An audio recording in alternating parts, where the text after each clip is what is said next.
के बांस धैल रोवेले जनक बाबा, नैना झरा झरिलो रे।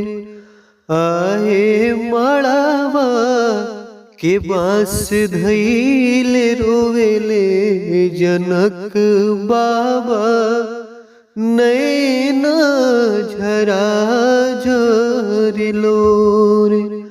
आहे धियवा हम के करा के सौंपबी, के करी है प्रतिपाल। आहे धियवा हम के करा के सौंपबी, के करी है प्रतिपाल।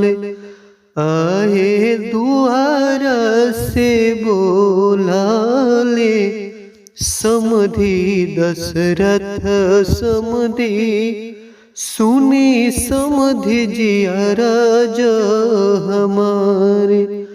आहे धियावा समधि हमारा के सौंपबी, हम ही करब प्रतिपाल।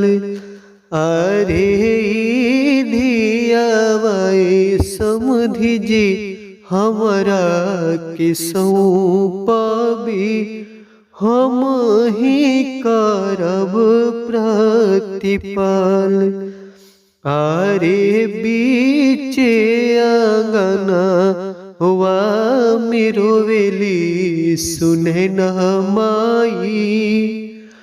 अरे बीचे रे आंगनवा मेरो वेली सुने ना जी,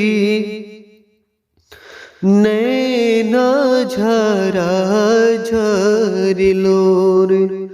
आहे धियवा हम के करा के सौंपबी, नैना झरा झरिलो रे।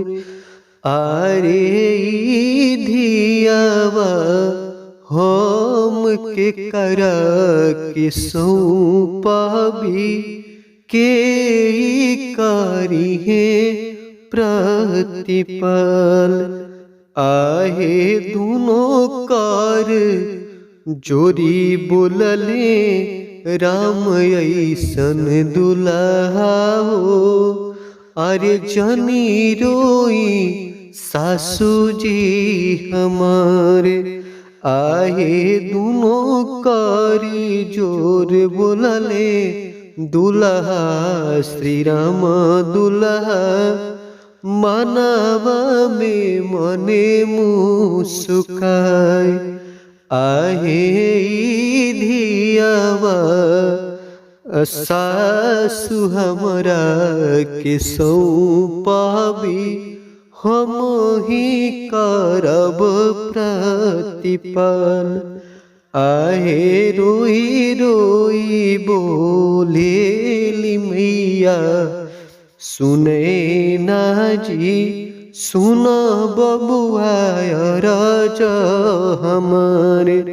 अरे धियावा हम रउआ के दिहनी हो, रौरे करब प्रतिपाल।